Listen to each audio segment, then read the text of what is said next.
Hola, muy buenas tardes. En este video voy a hacer la sustentación de la solución del parcial de 4 ejercicios de electricidad y magnetismo del intersemestral. Nos vamos a ir dando cuenta que tenemos 4 ejercicios. Un ejercicio de ley de Coulomb, de fuerza neta, dirección. Vamos a tener un ejercicio de campo eléctrico y superposición, un ejercicio de un electrón en un campo eléctrico uniforme. En el primer ejercicio tenemos 3 cargas puntuales que se encuentran sobre el eje X. Q1 es más 3.0, Q2 menos 5.0, Q3 más 2.0. En X Q1 está igual a 0, en X Q2 está igual a 0.30 metros, en Q3 está igual a X igual a 0.70 metros. Entonces, ¿qué vamos a hacer? Calcular la fuerza eléctrica neta sobre Q1, también la fuerza que Q1 ejerce sobre Q2, la fuerza que Q3 ejerce sobre Q2, la fuerza neta sobre Q2 con magnitud y dirección. Eso es lo que vamos a hallar en el primer ejercicio.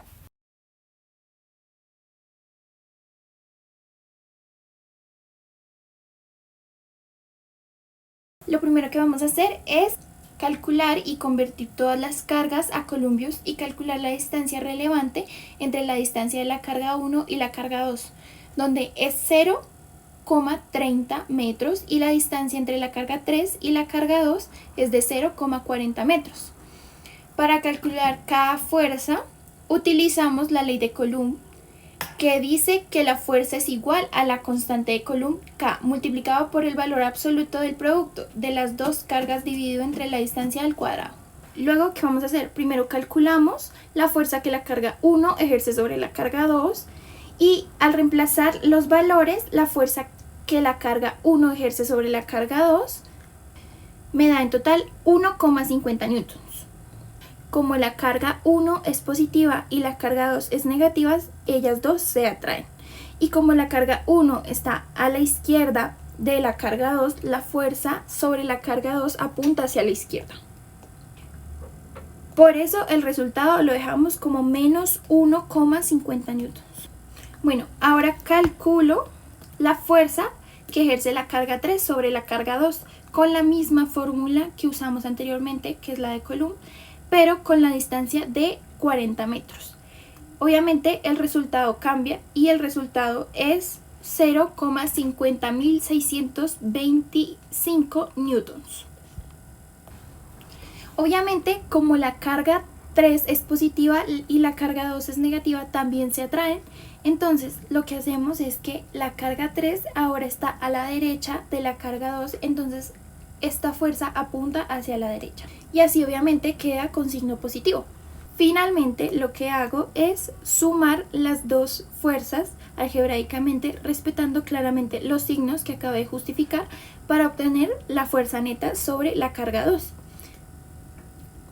Nos podemos dar cuenta que el resultado es menos 0,9375 newtons. El signo negativo confirma que la fuerza neta apunta hacia la izquierda, entonces la respuesta del punto 1 es la fuerza neta sobre la carga 2, es aproximadamente 0,90.4 newtons dirigida hacia la izquierda en el sentido negativo del eje X. En este segundo punto tenemos dos cargas puntuales que están fijas en el plano X y Y.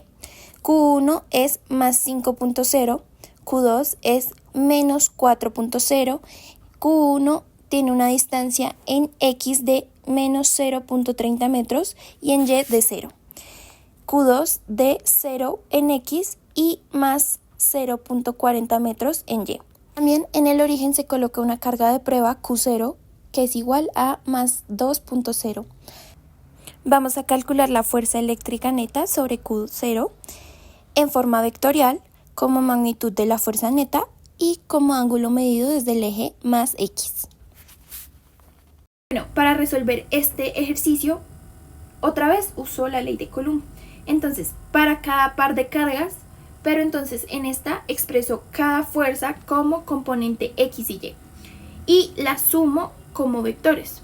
Y luego calculo la magnitud con el teorema de Pitágoras en el ángulo con la función arco tangente. Obviamente, primero calculo la fuerza que la carga 1 ejerce sobre la carga de prueba. Ambas son positivas, así que se repelen. Y como la carga 1 está a la izquierda del origen, empuja a la carga de prueba hacia la derecha, es decir, hacia más X. Obviamente el resultado numérico es 1,0 por 10 a la menos 3 newtons. Y esta fuerza no tiene componente en Y. Obviamente luego calculamos la fuerza que la carga 2 ejerce sobre la carga de prueba. Aquí los signos son opuestos, entonces se atraen. Y como la carga 2 está arriba del origen, la fuerza sobre la carga de prueba apunta hacia arriba, hacia más Y. El resultado es 4,5 por 10 a la menos 4 newtons. Y esta fuerza no tiene componente en X. Obviamente con estas dos componentes armo el vector de fuerza total. Entonces la componente en X es 1,0 por 10 a la menos 3 newtons. Y la componente en Y es 4,5 por 10 a la menos 4 newtons. Para la magnitud aplico el teorema de Pitágoras sobre esas dos componentes y obtengo 1,10 por 10 a la menos 3 newtons. Para el ángulo aplico el arco tangente en la calculadora de la componente Y sobre la componente X, lo que me da 24,2 grados.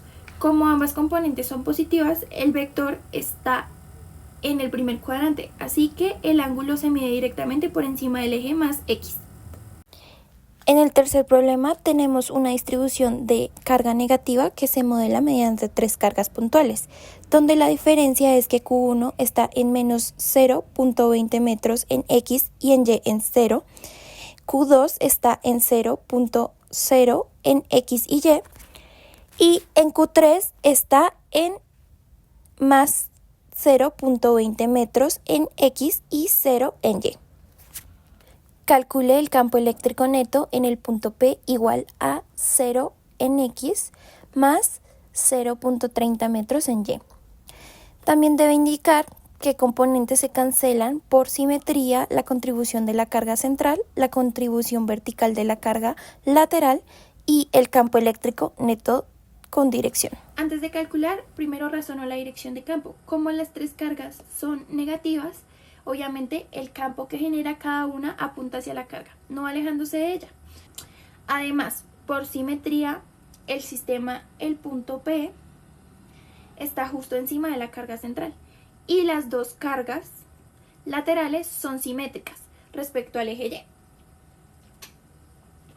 Esto significa que las componentes horizontales del campo generado por las cargas laterales se cancelan entre sí y solo quedan la suma de las componentes verticales que apuntan hacia abajo. Obviamente, para calcular la magnitud del campo de carga uso la fórmula de campo eléctrico de una carga puntual.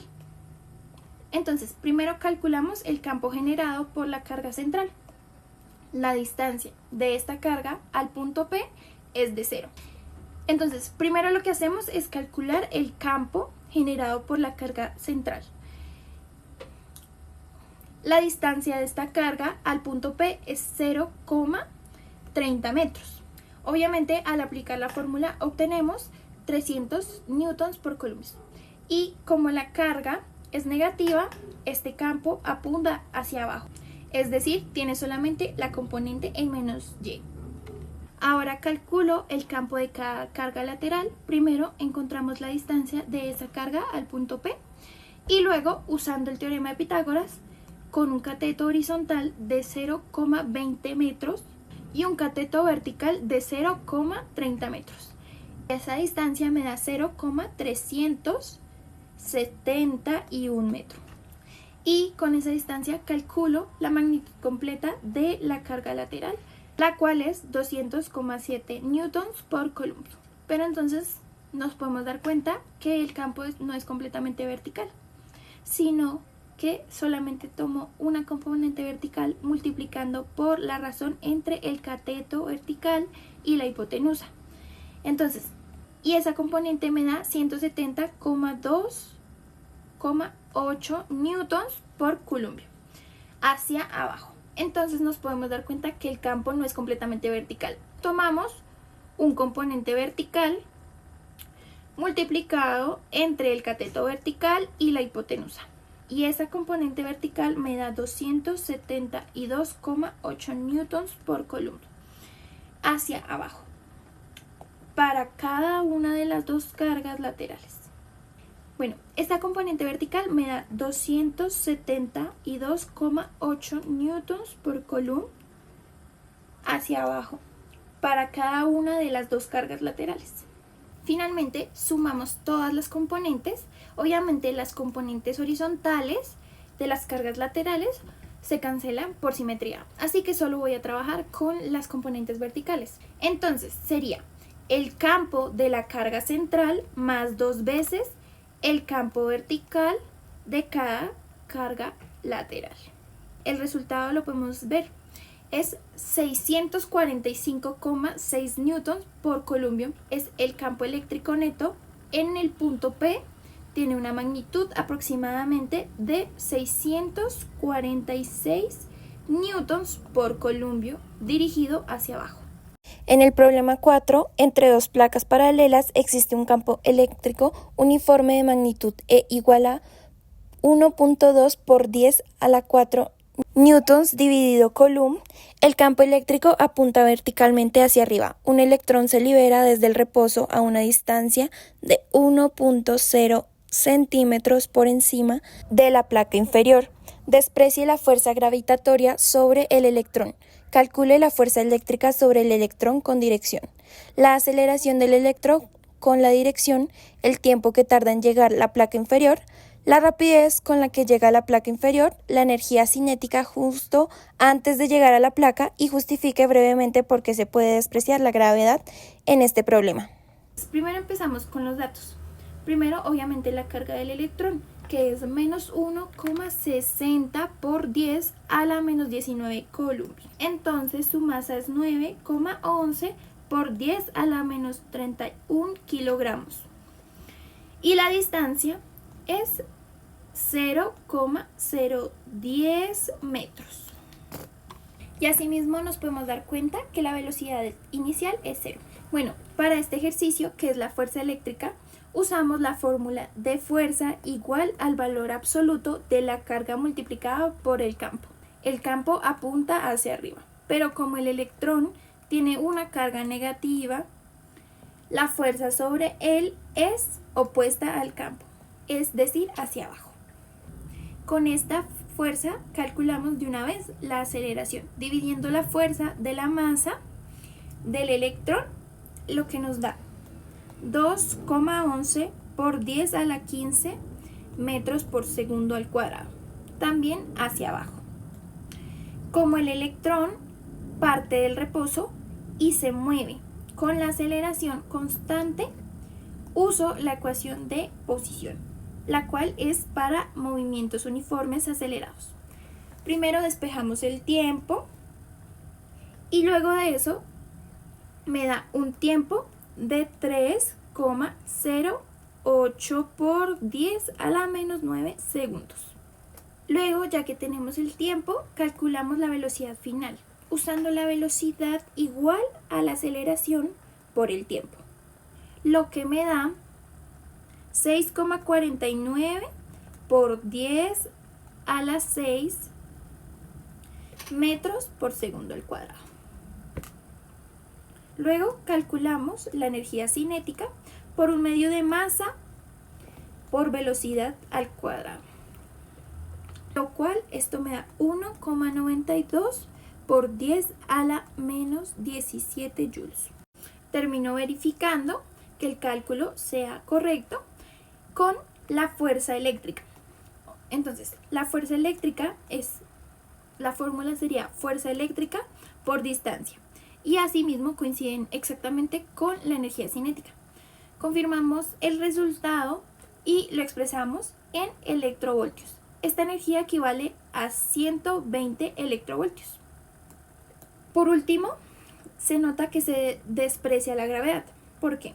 Calculando el peso del electrón, que es su masa por la gravedad, se obtiene un valor extremadamente pequeño, el cual es 8,93 por 10 a la menos 30 newtons.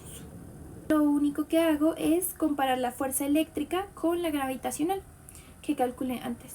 Entonces, primero, dividiendo una entre la otra, el resultado es 2,15 por 10 a la 14. Entonces, la fuerza eléctrica es del orden de 100 billones veces mayor al peso del electrón. Por eso, la gravedad es despreciable frente a la fuerza eléctrica.